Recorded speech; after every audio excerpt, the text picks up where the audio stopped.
Back ناظرین، بزم عقیدت میں آپ کو خوش آمدید کہتے ہیں، اور سید زیغم علی گردیزی صاحب تشریف فرما ہے، محمود الحسن اشرفی صاحب تشریف فرما ہے، اور رمضان کریم کے حوالے سے ہم گفتگو کر رہے ہیں کہ رمضان ہم سے کیا تقاضا کر رہا ہے۔ جس طرح میں نے علامہ صاحب سے یہ سوال ان کے سامنے رکھا کہ ہمیں شاید اس کا علم ہی نہیں ہے، ہمیں اس کا ادراک نہیں ہے، شعور نہیں ہے کہ یہ حکم کس کا ہے، یہ کون کہہ رہا ہے کہ کون آ رہا ہے، کس کے سامنے جا رہے ہو، یہ ہمیں اس کا علم ہی نہیں ہے۔ اگر اس کا ہمیں شعور حاصل ہو جائے، ادراک حاصل ہو جائے کہ اللہ تبارک و تعالیٰ نے فرمایا کہ جو روزہ میرے لیے ہے اور میں ہی اس کی جزا دوں گا، اور یہ اگر کانسیپٹ ہمارے ذہن میں کلیئر ہو جائے کہ اللہ کی جزا کیا ہوگی،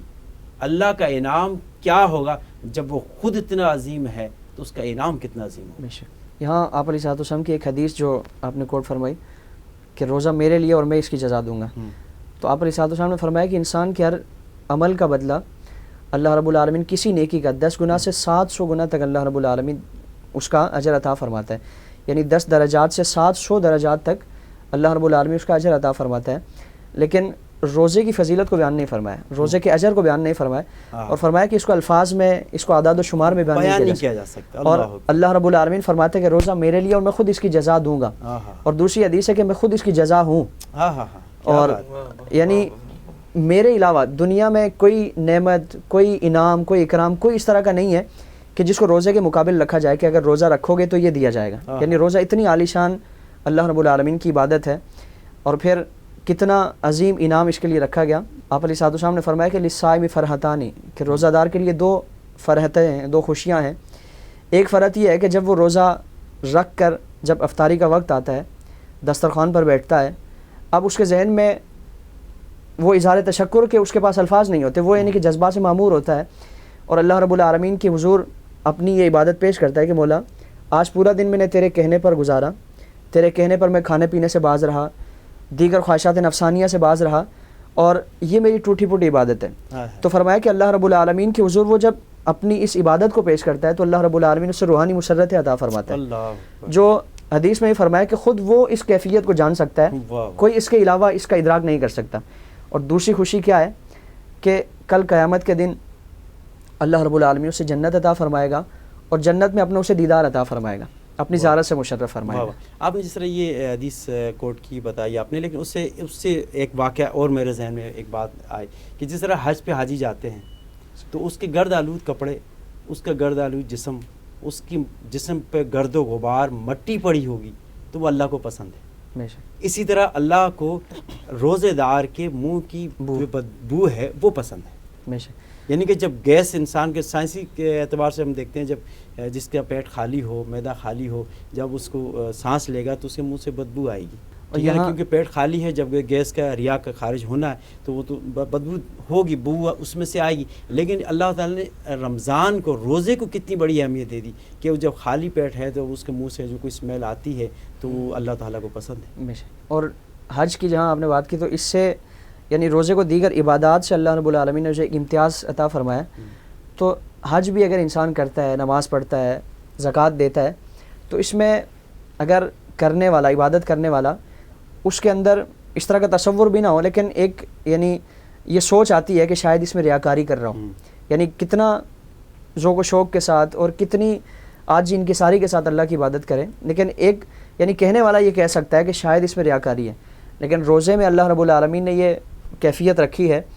کہ انسان خود بتاتا بھی رہے تو اس میں ریاکاری کا شائبہ تک نہیں پایا جاتا، کیونکہ انسان اگر دعویٰ کرے کہ میں روزے سے ہوں تو کوئی ایسی مشین نہیں ہے،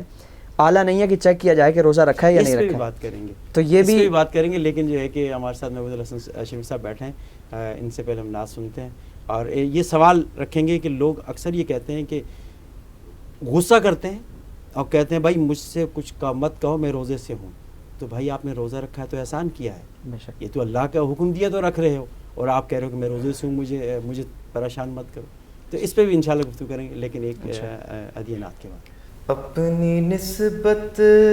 سے میں کچھ نہیں ہوں، اس کرم کی بدولت بڑا ہوں، بہت اچھا انتخاب کیا، ان کے ٹکڑوں سے اعزاز پا کر تاجداروں کی صف میں کھڑا ہوں، دیکھتا ہوں جب ان کی عطائیں، بھول جاتا ہوں اپنی خطائیں، سر ندامت سے اٹھتا نہیں ہے جب میں اپنی طرف دیکھتا ہوں، سر ندامت سے اٹھتا نہیں ہے جب میں اپنی طرف دیکھتا ہوں، دیکھنے والوں مجھ کو نہ دیکھو، دیکھنا ہے اگر تو یہ دیکھو، کس کے دامن سے وابستہ ہوں میں، کس کے دامن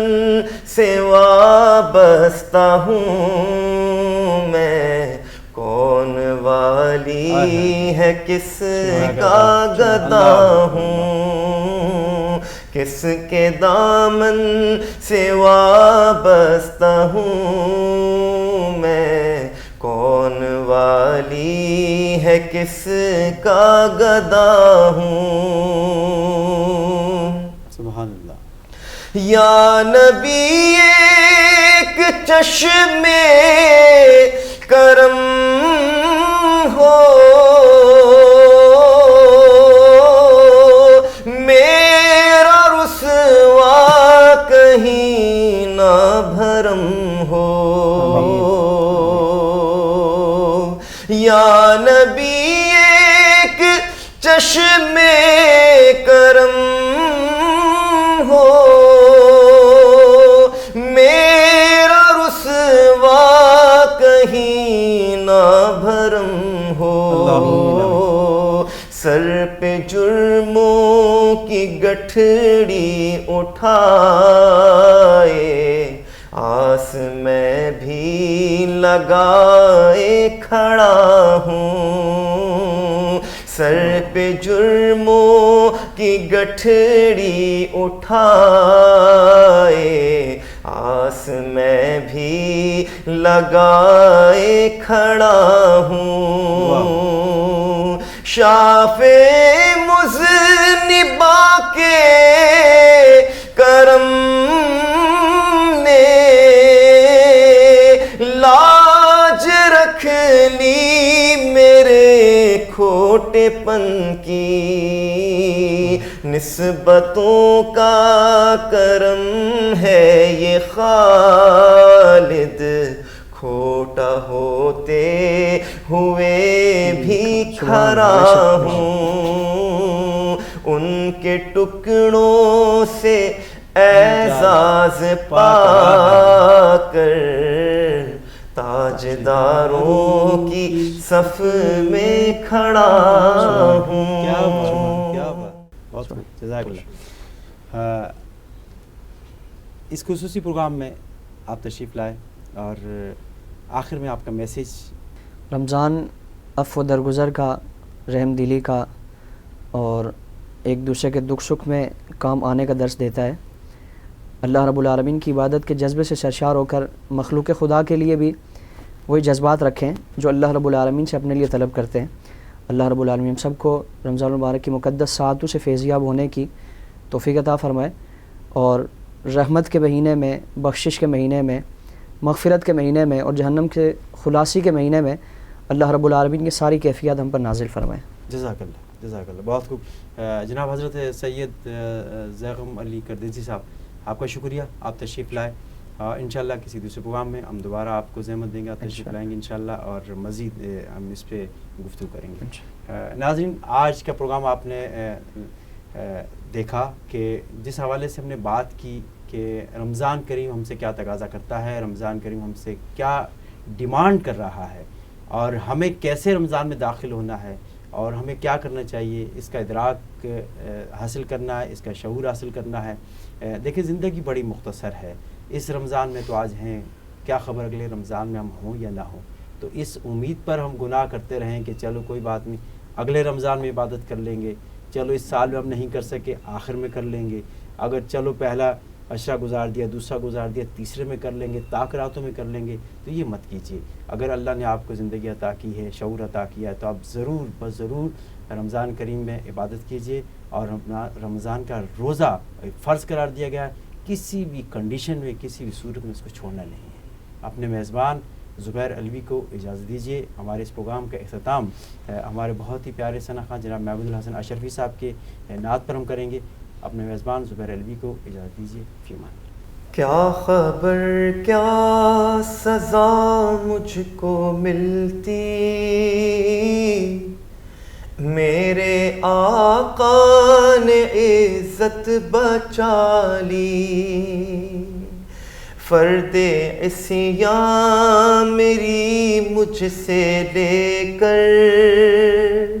کالی کملی میں اپنی چھپا لی، وہ عطا پر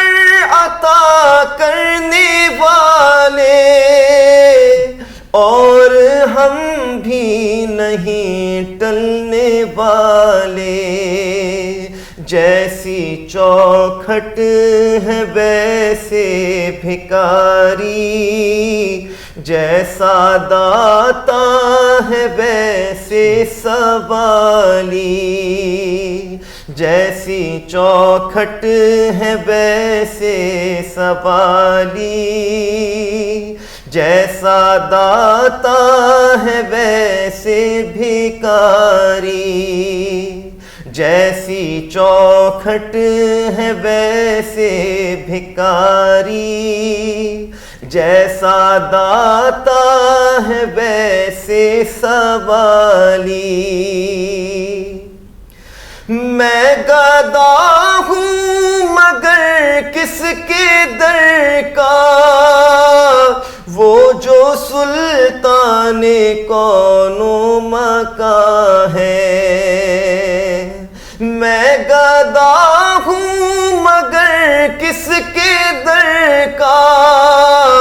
وہ جو سلطان کون و مکان ہے، یہ غلامی بڑی مستند ہے، میرے سر پر ہے تاج بلالی، یہ غلامی بڑی مستند ہے، میرے سر پر ہے تاج بلالی، میری عمر روا بس ٹھہر جا، اب سفر کی ضرورت نہیں ہے، میری عمر روا بس ٹھہر جا،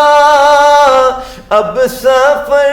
کی ضرورت نہیں ہے، ان کے قدموں میں میری جبیں ہے، اور ہاتھوں میں روزے کی جالی،